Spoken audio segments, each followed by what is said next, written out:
Shalom Bapak Ibu terkasih dalam nama Tuhan Yesus Kristus.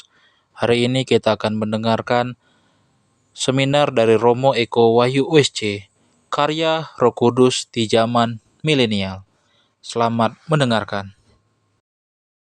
Roh Kudus, Roh itu ada, hadir, tinggal. Pertanyaannya, Anda kerjasama nggak dengan Roh Kudus? Saya pun tadi tertarik, pastor tadi berkata bahwa apa? Kita imam, setelah memakai jubah putih, stola putih, kita tidak keputih-putihan. Kita tidak berarti suci, betul. Kita mengenakan Kristus, Kristus yang menyucikan saya. Jadi ekaristi itu menjadi tubuh Kristus dan darah Kristus, bukan karena imam yang memimpinnya, bukan. Karena siapa? Kristus yang memimpinnya. Maka imam pun di dalam sakramen tobat, di dalam sakramen pengampunan, setelah pakai stola dia duduk, dia wakil Kristus. Jangan lihat, yang ini saya kenal dia, gak jadi. Karena di Jawa, saya tidak pasti. Di Makassar, Ambon, Manado tidak. Di Jawa itu kalau mau pengakuan dosa, cari pastor tua, budak, mau mati.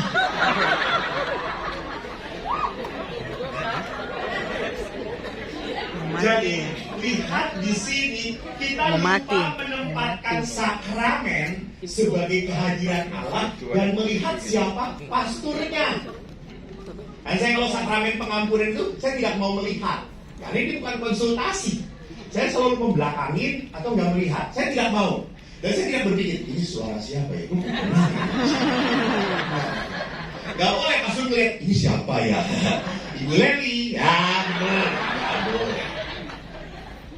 Tapi yang lucunya kadang-kadang saya sudah melihat ada encim-encim sedang mengakuan, Romo, lihat saya. Kata saya itu, ini bukan dagang, kata saya.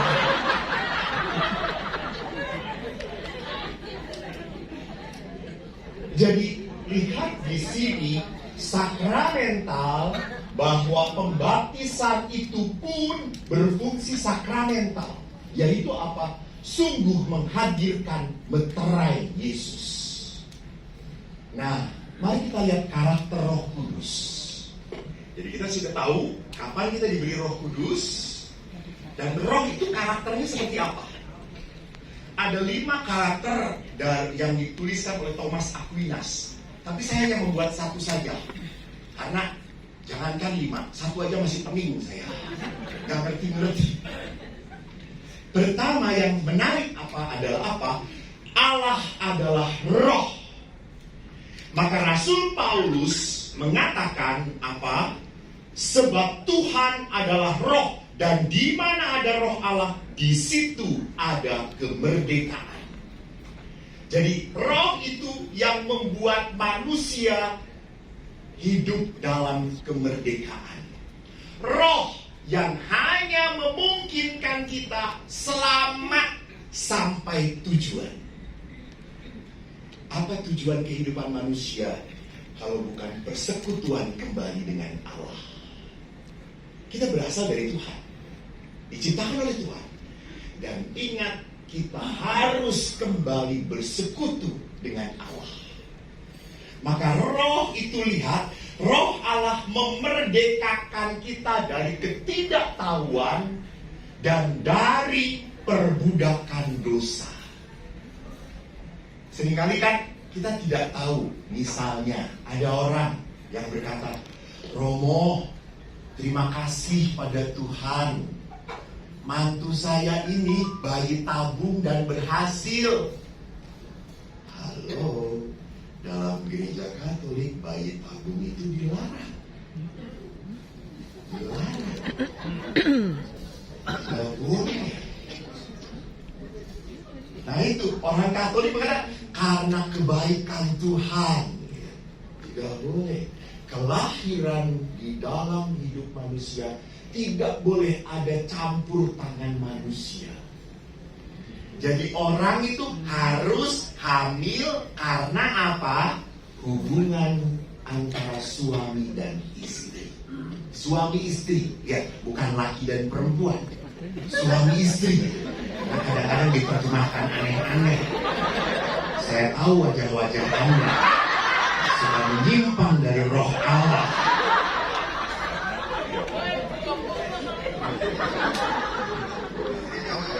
Langsung dibahas, kamu muka porno, jadi kamu nggak tahu.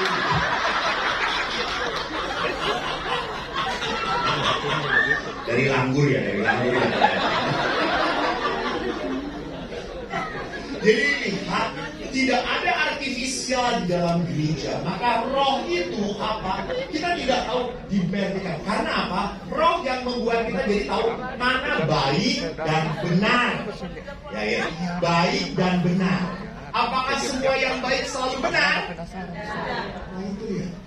Belum tentu. Yang baik tidak selamanya benar.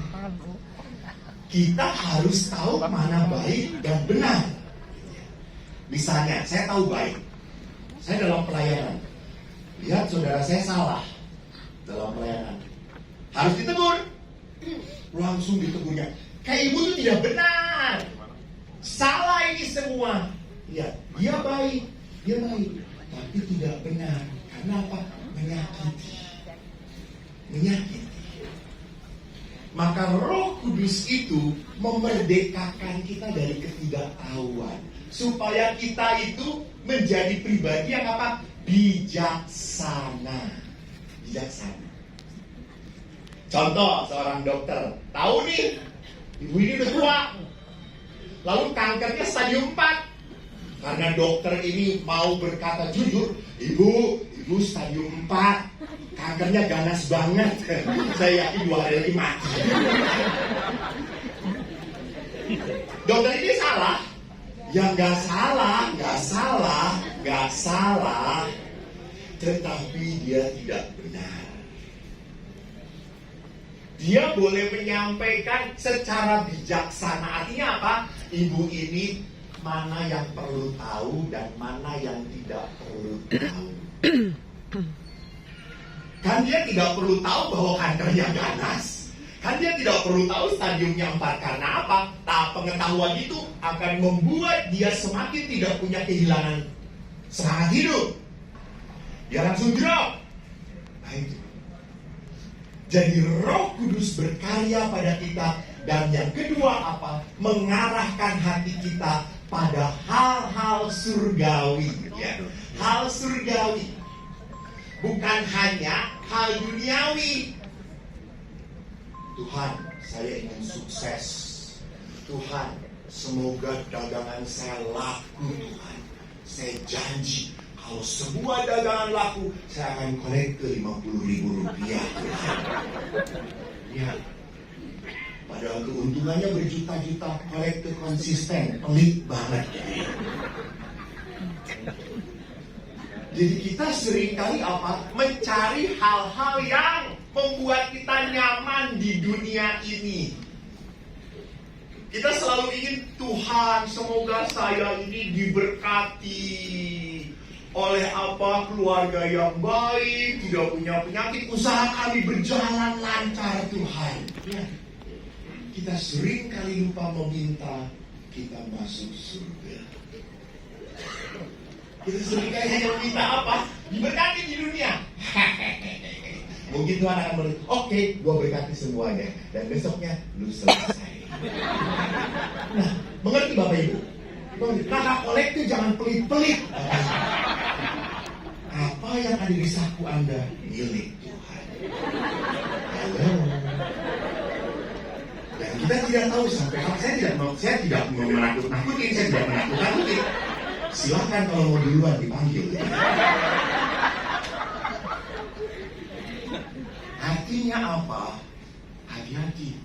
Kita seringkali lupa untuk menyiapkan diri kita mati sebagai seorang yang pantas dan layak. Kita sibuk apa? Mengemas badan kita. Kita kemarin tuh ibu-ibu ditarik lah ininya, halus-halus.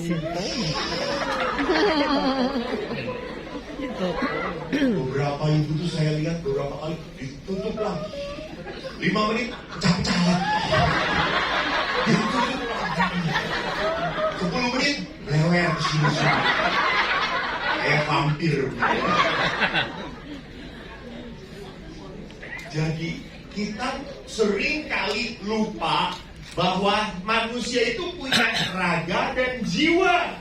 Kita seringkali olahraga tetapi lupa mengolah jiwa kita. Kita lupa mengolah batin kita. Kita punya banyak waktu untuk mengolah tubuh kita. Oh, ibu-ibu toh, ayo senang segala-galanya. Ayo doa. Ayo belanja.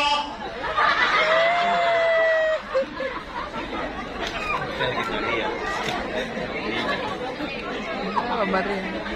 Oh, Iya, belanja. Basta. Bapak-bapak beda. Saya tidak akan mengupas tentang bapak-bapak. Karena saya juga laki-laki. Jadi ada ibu-ibu yang mengatakan, Romo kenapa ya? Kok saya itu kalau masuk gereja suka ngantuk. Tapi kalau ke mall nggak ngantuk. Kenapa ya? Ingat Bu, setan suka berkata, sesama setan jangan saling menggoda.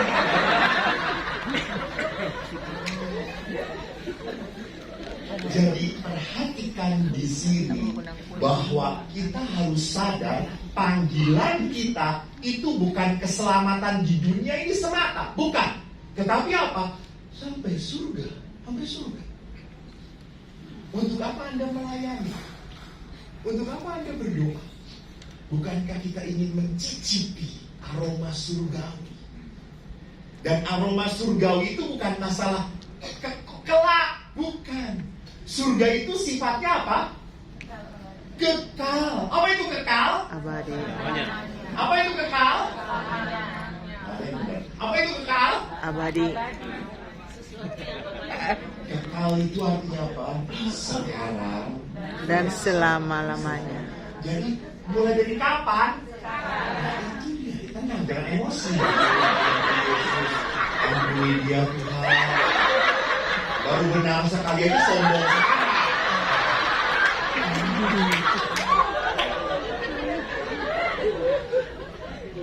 Jadi Bapak Ibu perlihatkan bahwa kita kalau mau mengarahkan pada hal surgawi, bukan berarti kita meremehkan hal duniawi. No. Karena hal duniawi ini diciptakan oleh siapa? Tuhan. Dan ingat di dalam kisah penciptaan, Tuhan menciptakan semua baik. Itu Anda pintar semuanya. Semua baik. Maka di dunia ini adalah apa? Adalah sarana bagi kita untuk menikmati rahmat Tuhan. Maka kalau kita tadi sudah lihat apa karakter Roh Kudus, sekarang mari kita lihat peran Roh Kudus seperti apa dalam kehidupan seorang beriman. Peran Roh Kudus itu membagikan rahmat Tuhan. Dan rahmat yang pertama Roh berikan kepada kita adalah rahmat penolong. Grace, actual grace, pembantu.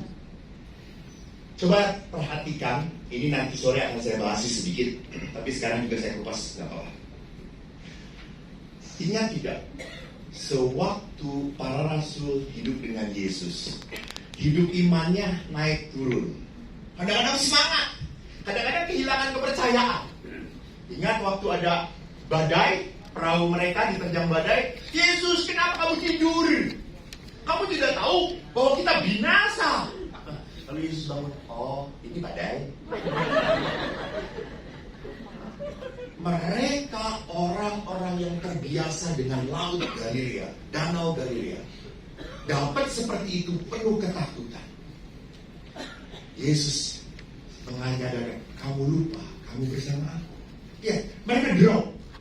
Tiba-tiba naik. Petrus, Yakobus, Yohanes dibawa ke gunung melihat kemuliaan Tuhan. Petrus berkata, kalau boleh kita siapkan tenda bagi kamu. Kita tinggal di sini. Ya, naik lagi.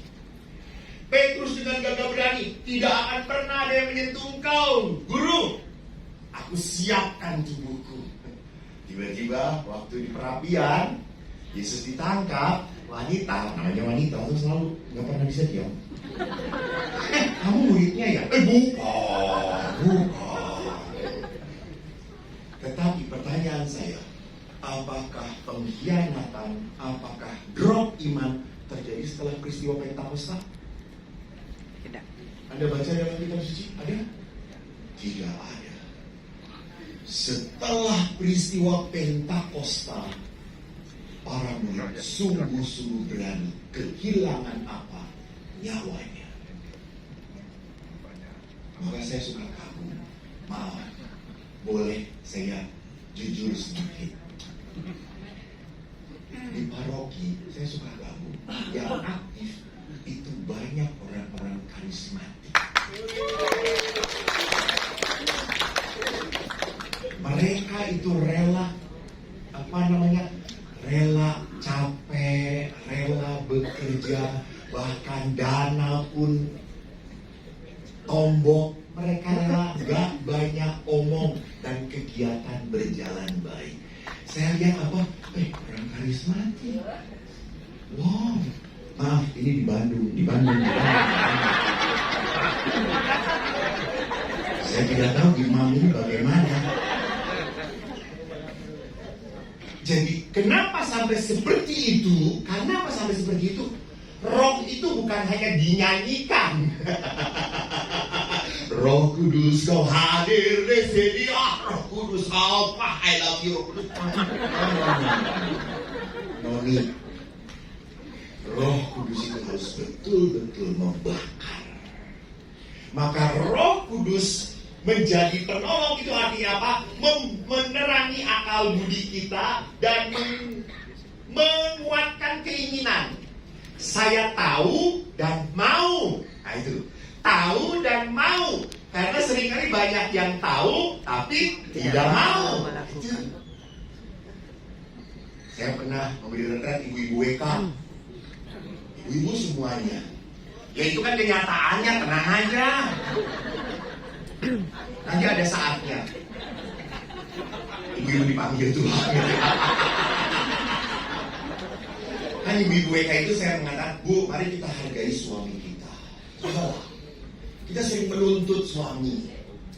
Kita sering lupa bahwa suami itu begitu sudah banyak berbuat baik. Lalu beberapa ibu, betul Romo, betul. Nah, coba. Nanti pulang retret, tolong ya, peluk, sayangi. Ya Romo, baik. Saya akan peluk, saya akan sayang. Kenapa? Karena ada saatnya. Ada saatnya dia bersama aku, ada saatnya dia pergi dari hidupku. Betul Bu, sayangi. Oke Romo. Pulanglah ibu ini dari retret. Saya iseng telepon. Bu, gimana? Gak jadi. Kenapa Bu? Kok gak jadi? Tadi kan niatnya udah bagus banget. Romo, gimana gak jengkel Romo? Pulang ke rumah cucian banyak, rumah acak-acakan, suami sedang nonton sepak bola, diem gitu. Lalu saya tanya, Pak, nggak belum diberesin? Kan nanti kamu pulang. Saya marah banget Romo. Ingin saya cekik Romo itu. Jadi Roh Kudus yang kemarin kemana Bu? Udah lari, hilang.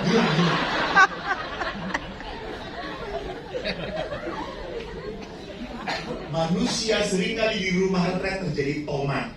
Di rumah retret tobat, balik umat. Jadi ya, kita tahu apa yang baik, tapi seringkali kita tidak mau melakukan. Dan Roh Kudus itu memberikan kekuatan untuk kemauan. Memberi. Tapi pertanyaannya, didengarkan atau tidak? Kita punya kebebasan. Jadi Roh itu membantu kita, tetapi kita tetap bebas untuk menolak Roh Kudus. Betul. Dan kalau orang setiap saat menolak Roh Kudus, itulah dosa yang tak terampuni. Karena orang ini makin lama makin apa? Terbiasa dengan kejahatan, mematikan Tuhan. Pada saat orang tidak pernah mau mendengarkan suara Allah, dibimbing oleh Roh Allah, maka makin lama kepekaan orang itu menjadi mati.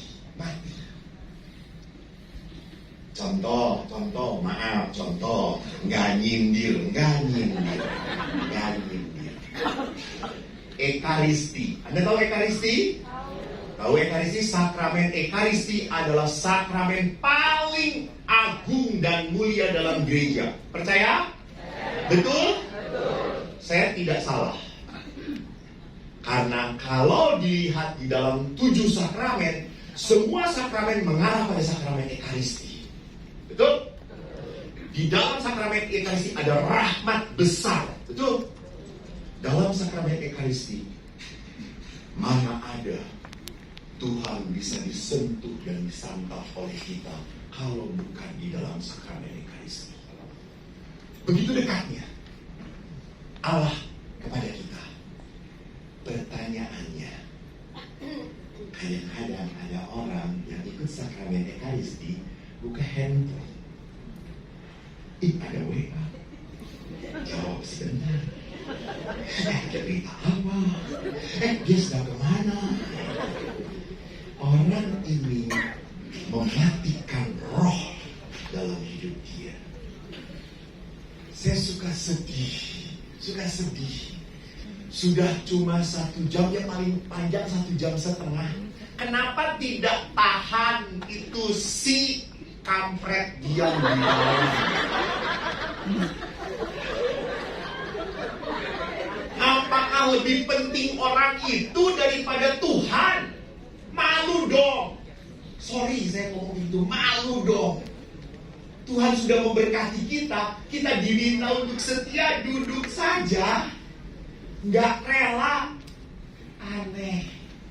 Lihat, kita memperlakukan Tuhan seperti itu, padahal Tuhan memperlakukan kita dahsyat.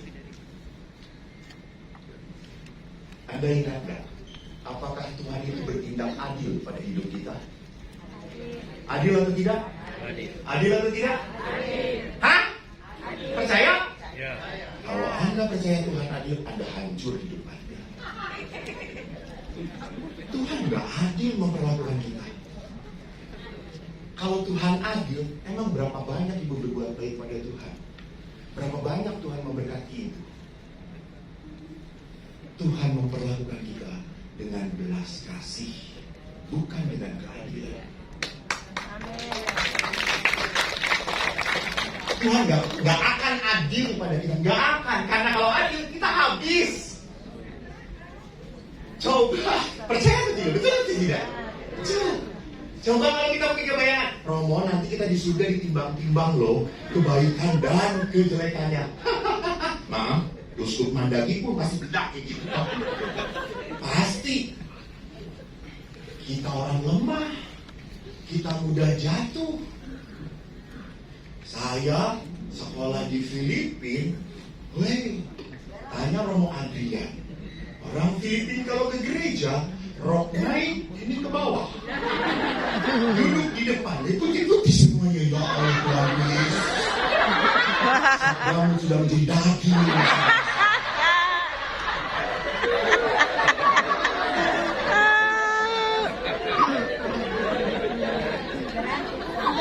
Apakah saya tidak tergoda melihat seperti itu? Saya pernah memimpin Ekaristi, the body of Christ, tiba-tiba ibu saya, wow, that's your body. Amin, yes, amin. Jadi rumah pastor ya. Bapak Ibu lihat, kita diberi pengetahuan dan kita pun diberi apa? Keinginan untuk menjadi baik. Walaupun Rasul Paulus pernah berbicara, kita selalu melakukan apa yang tidak kita kehendaki. Kita selalu melakukan apa yang tidak kita kehendaki. Kita tahu apa yang baik, tetapi persis yang dilakukan sebaliknya. Nah, mau doa, doa rosario malam. Aduh, sibuk. Nalingkar-lingkar rosario di leher. Maka rosario adalah obat mujarab gak bisa tidur. Jadi hidup rohani itu tidak cukup cuma dengan mau. Hidup rohani itu harus dengan kedisiplinan. Nanti kita lihat. Maka Santo Agustinus berkata, rahmat membantu adalah terang yang menerangi dan menggerakkan manusia. Menerangi dan menggerakkan manusia. Hanya manusia mau digerakkan atau tidak, itu bedanya. Nah, sama toh, saya terpanggil menjadi imam, betul. Tapi bukan berarti saya tidak bisa digoda, bisa. Hanya pertanyaannya mau atau tidak. Ibu-ibu konsultasi pada saya. Beberapa ibu, Romo saya sedih banget, tolong peluk saya.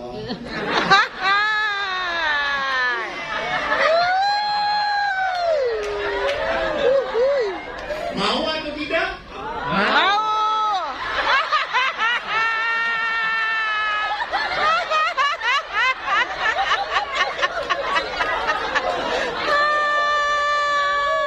Kalau saya tidak mau, saya munafik.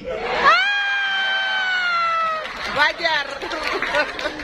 Kalau saya mau dan melakukan, saya setan. Gila. Saya mau. Tetapi mampu, tidak, mau. Pastor tidak tertarik. Lalu kenapa? Saya kalau sudah tertarik, takutnya tergantung. Tergantung dari ente bendeng. Ya Allah, Tuhan Yesus, tolonglah sembuhkan dia, Tuhan. Ayo, tergantung. Maksud saya tergantung ketagihan.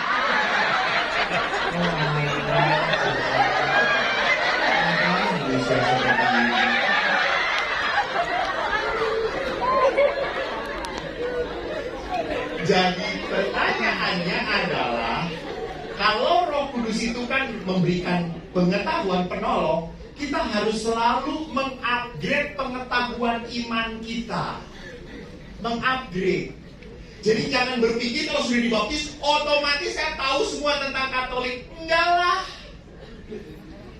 Otomatis kalau saya baca kitab suci, Tuhan akan menerangi aku dan memimpin aku pada jalan hidup yang benar.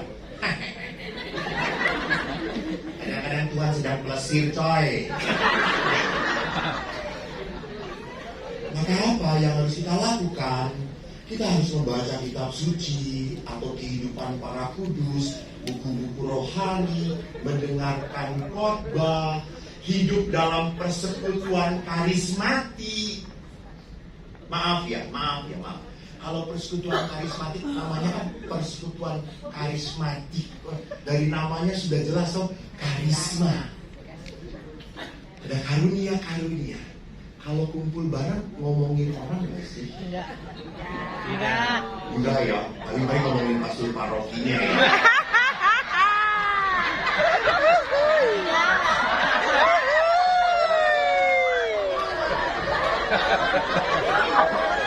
Pastor, ampuni mereka. Mereka tidak tahu bagaimana pastor berbeban oleh mereka.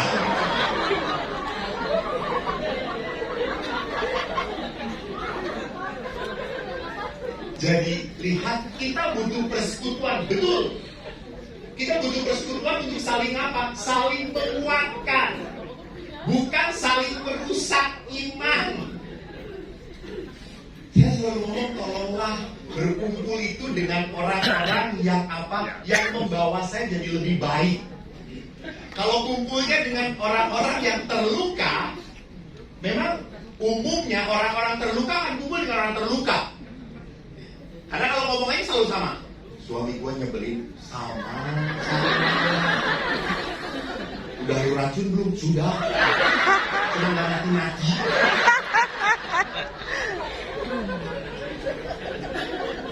Jadi kalau orang terluka dengan terluka, ngomongnya nyambung. Coba dengan persekutuan karismatik, Anda berkata, suami saya nyebelin, mari kita doakan. Kita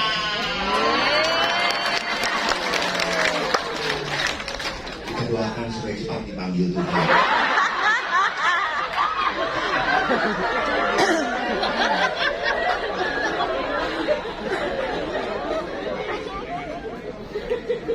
Jadi Bapak Ibu lihat bahwa rahmat pertolongan dari Tuhan itu harus apa? Harus kita dengar dari sumber yang benar, yaitu Gereja Katolik.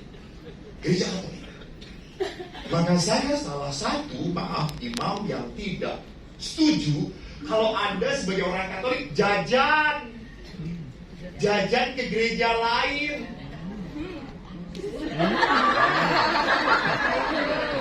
Umat ini banyak dosanya ya.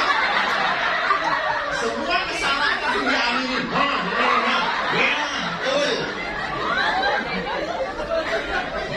Romo, semoga jangan terlalu ramah tinggal dengan mereka, Romo.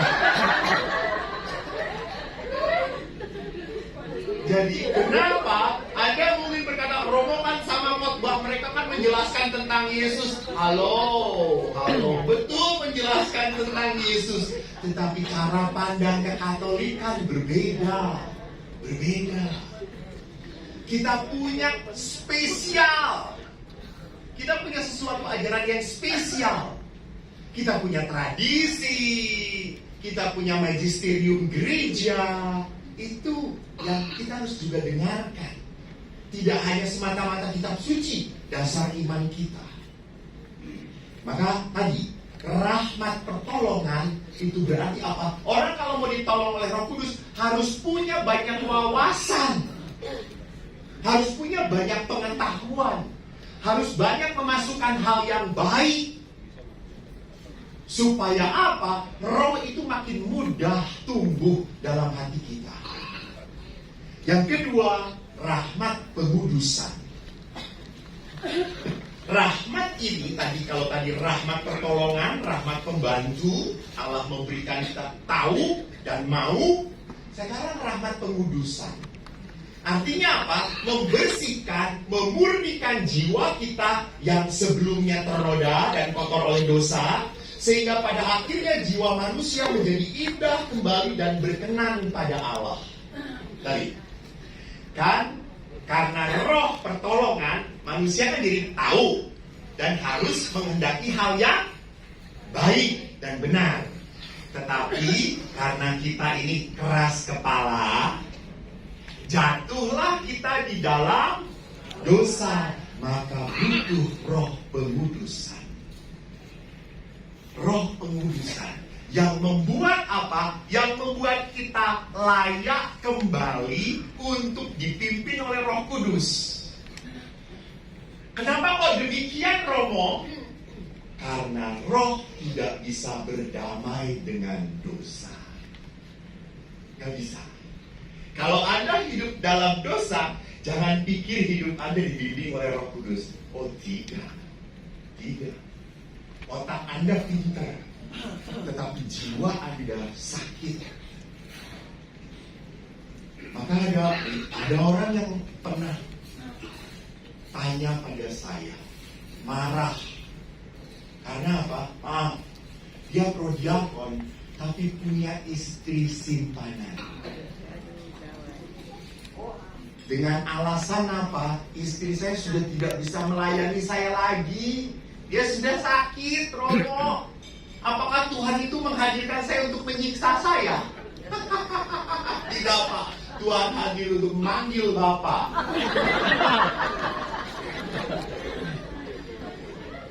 Sudah dosa saja masih cari alasan untuk pembenaran. Nah, itu. Maka butuh roh pengudusan. Jadi tidak ada orang setia dalam dosa, lalu Roh Kudus menuntun dia. Tidak bisa, mental. Tidak akur, maka butuh rahmat kedua, yaitu apa? Pengudusan.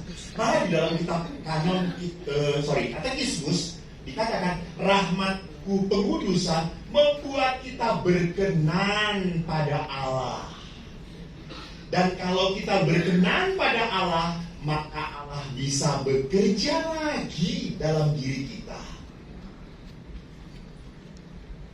Ada orang yang ngomong, Romo, kenapa ya usaha saya itu kok tidak maju-maju? Selalu aja kita itu rugi, selalu kita itu kok merasa tidak pernah diberkati. Saya selalu menyarankan apa? Bu, pengakuan dosa deh. Pengakuan dosa. Saya tidak punya dosa, Pastor. Memang hanya setan yang merasa tidak berdosa, Bu. Jadi orang itu selalu dalam mau pengakuan itu, dosa saya apa ya? Saya pernah kan setiap umat Katolik biasanya kalau pengakuan kan Natal dan Paskah pernah mencium-cium lagi. Saya selalu banyak kenangan indah dengan cium-cium itu. Dan fans saya adalah emak-emak. Saya paling menderita kalau dengan emak-emak minta foto-foto. Tapi ya karena saya harus jadi pastor baik, saya cuma karena emak-emak kalau di foto nempel semuanya ke tubuh saya.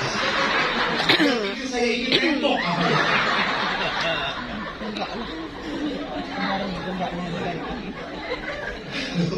Cincin itu pengakuan dosa pas mau Paskah, mau hari suci. Dia datang, lalu seperti biasa sih, Romo Eko, saya mau pengakuan dosa. Iya silakan Oma, saya berkati dulu ya. Sama Bapak ngucapin, Romo, dosa saya itu sama dengan tahun lalu. Romo kan masih ingat kan?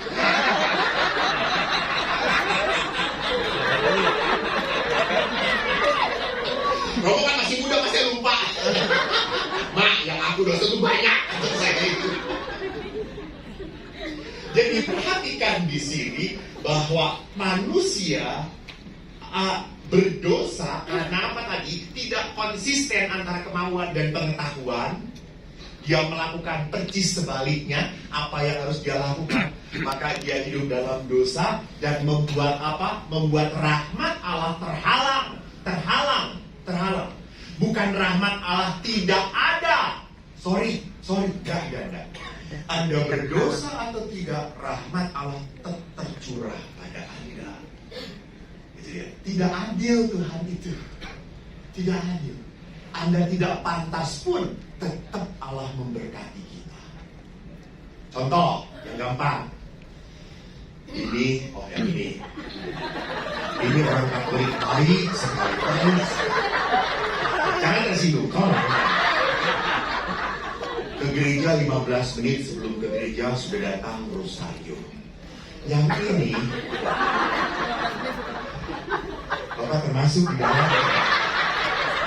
Karena siapa yang duduk di sebelah ini, mereka datang ke gereja pas mau komuni.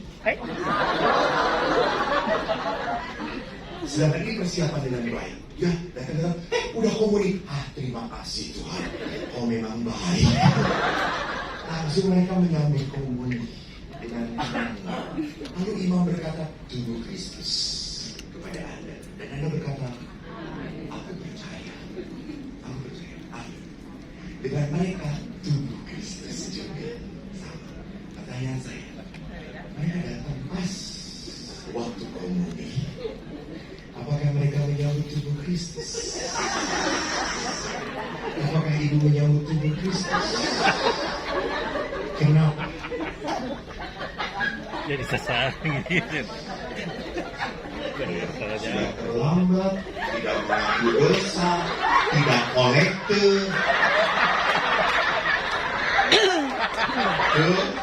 Jadi ibu menyambut tubuh Kristus atau tidak? Tidak. Salah. Ibu tetap menyambut tubuh Kristus. Ya dengerin dulu.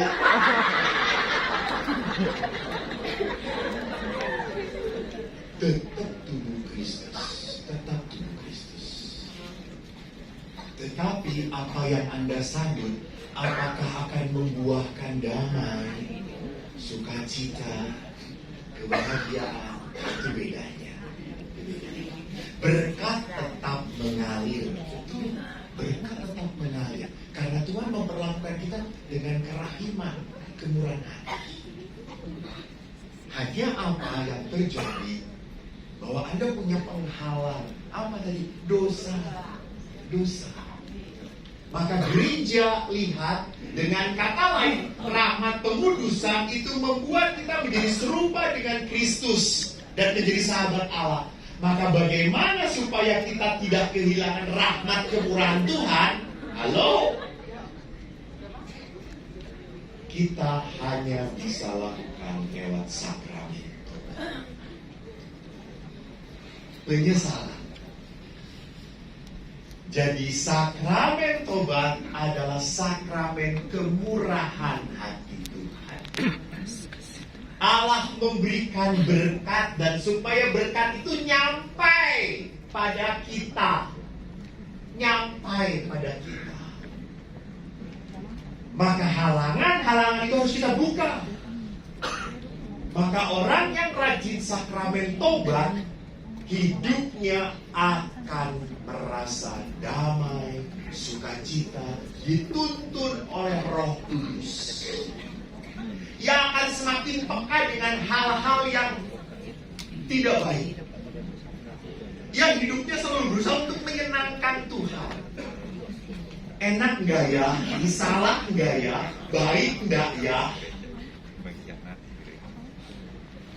Jadi sakramen pertobatan sering dikenal dengan sakramen rekonsiliasi. Apa itu rekonsiliasi? Perdamaian. Saya yang sudah menjauh dari Tuhan, Tuhan tidak pernah menjauh dari kita, tidak pernah.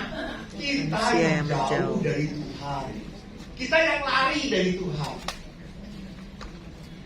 Kan ingat, Yesus selalu mengatakan, akulah gembala yang baik, yang mengenal domba-dombanya. Kita itu dombanya Tuhan, betul. Tapi seringkali namanya domba kan suka cari apa? Rumput. Dia sibuk cari rumput. Bukan, mana Yesus? Ngerti maksud saya? Kita terlalu sibuk mencari apa yang kita butuhkan sampai kita melupakan Sang Pemberi berkat. Kita selalu minta berkat dari Tuhan, tapi kita lupakan Sang Pemberi berkat. Maka kita butuh apa? Rekonsiliasi, berdamai. Nah, orang Katolik maaf. Seringkali rancu di sini di kepalanya. Romo, kan Tuhan itu baik. Ya, betul. Kan kita bisa mohon ampun langsung pada Tuhan. Bisa. Silahkan. Itu lihat anggapan saudara kita. Di dalam gereja kita ada rahmat sakramen. Artinya apa? Anda tidak hanya mengaku di dalam rahmat sakramen, Anda pun diampuni dan dibebaskan. Itu. Saya benar tidak memberi kesaksian ini? Umumnya orang yang mau ngantri sakramen pengampunan wajahnya penuh kegelisahan. Ya, ngomong apa nanti? Pastornya inget nggak ya ke gue? Saya mau tunduk, nggak mau lihat. Ya. Selalu penuh kegelisahan. Tetapi keluar dari sakramen pengampunan, semua wajah sukacita, damai. Betul atau tidak? Itu ya, bukan karena imam, karena Kristus. Saya di rumah retret tidak jarang orang Kristen datang pada saya, Romo, saya mau pengakuan dosa. Saya mengharap, nggak bisa, kamu kan bukan Katolik, tapi saya ingin mengaku. Boleh, kamu mengaku, saya doakan ya. Saya tidak punya kuasa membebaskan, karena kamu bukan Katolik. Maka dia mau pengakuan, dia ngomong, saya berdoa, saya berkati. Dan itu Romo makasih, bahagia, tenang sekali. Oke, that's good. Itu rahmat dari Tuhan. Jadi kalau gereja memberikan kita sakramen sedahsyat ini, kenapa kok nggak mau kita pakai? Kenapa kok kita selalu ragu, males, nanti dosa lagi. Bapak Ibu, kita tidak pernah dijamin kalau setelah pengakuan dosa kita akan bersih, total, kita tetap jatuh lagi. Maka lihat di sini, rahmat pertama yang diberikan oleh Allah, penolong. Rahmat kedua setelah kita jatuh, Allah memberikan apa? Pengudusan. Kembali kita layak. Kembali kita menjadi apa? Orang yang mudah diberkati. Tidak ada halangan, karena dosa sudah dihapuskan oleh pengampunan. Nah sekarang mari kita lihat efek dari rahmat pengudusan. Kalau kita sudah dikuduskan oleh Allah, apa efeknya untuk hidup kita? Pertama, saya berapa menit lagi? Saya 12 berapa ya? Sorry, 15 ya? Pak menitnya? 12:15, oke. Efek dari rahmat pengudusan pertama, Roh Kudus memurnikan kita dari dosa berat. Berarti apa? Kalau kita dikaruniai oleh Roh Kudus, berarti apa? Kita tuh selalu merasa gatal, tidak nyaman dengan sesuatu yang gak baik itu. Kita selalu merasa ada sesuatu yang kurang, ada sesuatu yang salah. Misalnya, saya jengkel banget. Oh saya itu kan hidup dengan pastor-pastor. Di biara kami ada 8 pastor. Saya tinggal di rumah Rete. Ada kakak kelas saya yang menyebalkan sekali. Karena pastor-pastor kan tinggal tidak bisa berdasarkan pilihan. Kami harus taat. Lalu ada pastor senior, kakak kelas saya, kalau diberi tugas selalu nolak. Selalu ada alasan. Maaf, saya sudah tugas. Maaf, saya sudah tugas. Lama-lama Eko ini jengkel. Saya akhirnya apa? Saya akhirnya mata-matain dia. Tugas kemana? Ditugaskan di mana? Saya ada tugas. Oh, oke. Dia pergi naik motor. Gua kuntit dia. Makin jengkel ya. Dan apa yang terjadi? Rupanya dia tidak tugas, main badminton. Asem. Tugas badminton. Jadi selama ini dia lebih senang hobinya main badminton daripada tugas pastoral. Saya pulang langsung ketemu pimpinan. Pastor, membunuh itu dosa atau tidak? Kenapa? Saya jengkel dengan pastor ini. Dia tidak mau tugas, olahraga, main-main, enak banget. Uang saku sama, penderitaan tidak sama.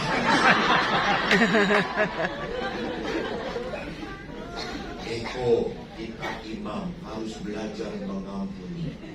Saya langsung keluar, pengampunan. Lalu saya ingat, saya ini mengajarkan umat kalau ada sesuatu berdoa. Akhirnya saya novena. Tuhan, ubah Romo ini, ubah supaya jadi baik. Kalau kau tidak bisa mengubah, pindahkan saja. Saya berdoa terus novena. Karena menjengkelkan sekali, setiap hari harus ketemu, makan di samping saya. Saya kan tidak mau menyapa dia. Saya ngobrol dengan teman-teman dia. Dia ngomong, nggak tahu. Dan menyebalkannya, dia kan pasti yang menyebalkan. Biasanya orang menyebalkan tuh apa? Biasa-biasa aja. Hai, gimana kabar? Ngomong dengan itu tidak. Biasanya orang yang membuat masalah tenang-tenang saja. Kita yang bermasalah yang tidak tenang. Dan setiap malam kita kalau berdoa selalu berkeliling. Dia di depan saya. Dan doa penutupnya adalah Bapa kami Itu doa yang menyebalkan. Tuhan ampunilah kesalahan kami seperti aku pun tidak mengampuni kesalahan dia.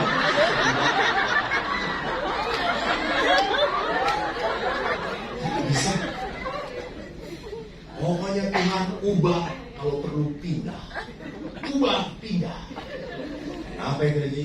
Doa orang benar bila didoakan dengan yakin besar kuasanya. Hari ke-9. Oh, dengar kan ceritanya? Hari ke-9 terjadi cerita. Pagi, sehabis misa, saya masuk ruang makan. Dia seperti biasa menyapa. Halo Eko. Apa yang terjadi? Tiba-tiba Eko berkata, halo.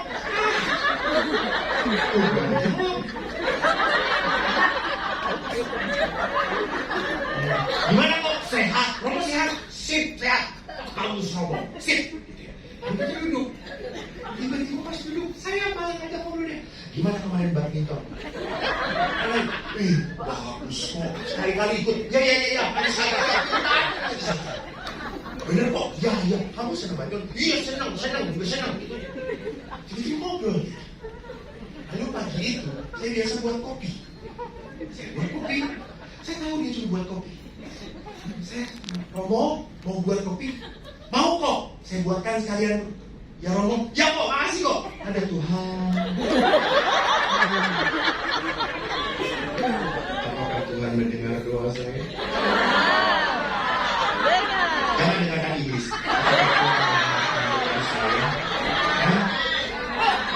Dengar, ibu tadi dengar cerita saya nggak?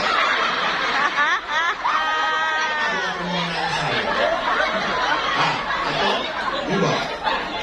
Tuhan mendengar doa saya? Tidak mendengar. Tuhan mendengarkan doa saya? Terjadi perubahan pikiran dari para iblis ini. Tuhan mendengarkan doa saya? Dia ibu yang lebih suci. Tuhan mendengarkan doa saya? Tuhan dengar, Bu? Dengar? Ibu dengar cerita saya?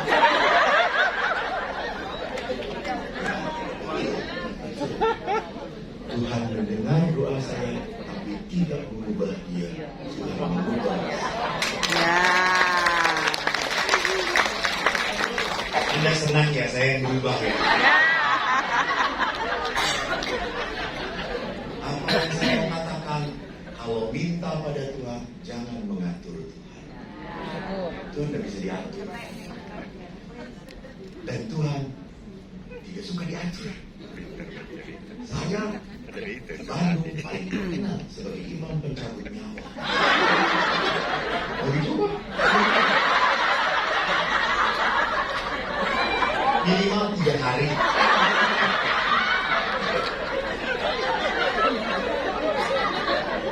Semua yang diberi sakramen perminyakan bablas.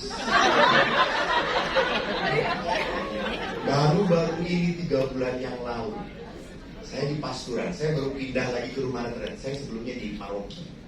Saya tiba-tiba di paroki, datang seorang bapak. Saya kenal bapak ini. Saya bapak kenal ayahnya. Romo, tolong doakan ayah. Kenapa?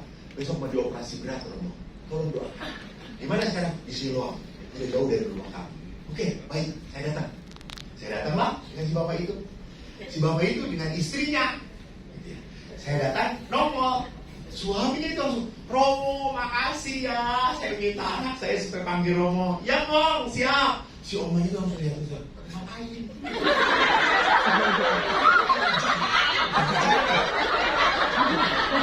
Minta. Ngapain nih? Jangan. Lalu akhirnya si engkong ini begitu bahagia. Saya berdoa, saya beri perminyakan, saya beri sakramen viatikum, sakramen Maha Kudus. Si engkong itu damai. Lalu saya bilang, Kong pulang dulu. Ya, lalu si omanya, udah pulang Romo. Si omanya ini langsung, saya dengar dari anaknya, langsung telepon saudaranya, adiknya dia. Itu kakak iparmu sudah diberi sakramen perminyakan. Sama siapa? Romo Eko. Tinggal nunggu waktu.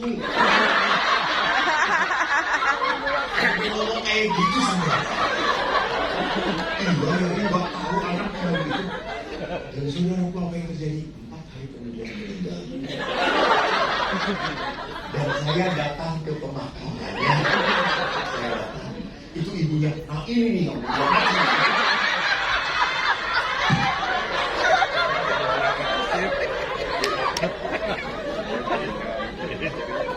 Jadi Kayaknya.